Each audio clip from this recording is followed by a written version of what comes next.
আমার জীবনে অনেক অভিজ্ঞতা। আমি এক ফুদি 2.5 লাখ টাকা নিয়েছি, বেশি নেই। কি আরে বলুন কি? আজকে গোমর ফাঁস করে দিয়ে দেয়। कौन है ये लोग? कहां से आते हैं? এইগুলো পড়ে পানিতে ফু দিলাম, ওই পানি খাওয়ার পরেই ওর কনসেপ্ট করেছে।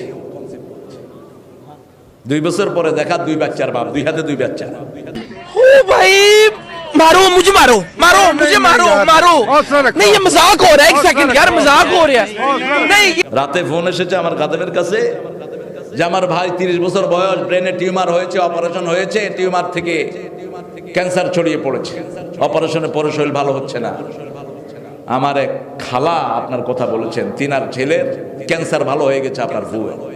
क्या क्या क्या क्या क्या बैतलो क्या क्या क्या তো এক জায়গায় গিয়েছি, ওখানে আমাকে ভালো বিছনা দিয়েছে একজন মুরব্বী, মাদ্রাসার প্রায় কয়েক লক্ষ টাকা কালেকশন করে দিয়েছেন। তিনি কি টিভি লেকটাতে দিয়েছেন, শুধু থাপড়াচ্ছেন আর মশা মারতেছেন। ইংল্যান্ডে গিয়ে লিগে খেলেছে 1990। কি আরে বলুন কি? অত্যন্ত কম বয়স, পয়সা দিয়ে নিয়ে যেত খেলার জন্য, ভালো ইনকাম। শেষে পড়ে দেখি যে পুরোটাই হারাম। ওই টিচার শ্রেষ্ঠ টিচার, আমি অক্সফোর্ডের 3 বার শ্রেষ্ঠ টিচার হয়েছি। what bro, what are you talking about, man? আজকে বলে ফেললাম ফট করে, এটা কেউ জানে না, আমার পরিবারও জানে না।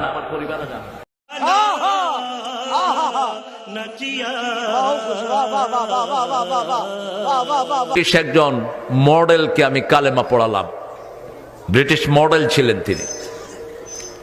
60 দশকে তার চেয়ে সুন্দরী মডেল কেউ ছিল না। সুজান উইন্টার, অত্যন্ত লেবোরিয়াস ফ্যামিলির মহিলা, লেমুজিন নিয়ে এসছে আমার মসজিদে আমার সাথে দেখা করতে। তখন আমি ব্রাইটন ইসলামিক সেন্টারের খতিব, 90 সাল।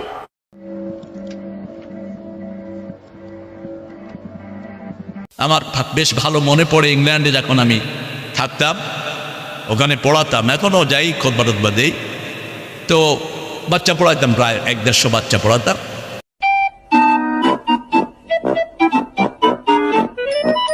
আমি একটা বেতের লাঠি রাখতাম, লাঠি নিয়ে বেরোচ্ছি, বেরোয় দেখি যে এক ঘরের ভিতরে ছেলে বাপকে দাঁড়িয়ে দৌড়াচ্ছে। বাপ চিৎকার করতেছে, বাঁচাও বাঁচাও, মাও চিৎকার করতেছে, আর ছেলে দৌড়াচ্ছে।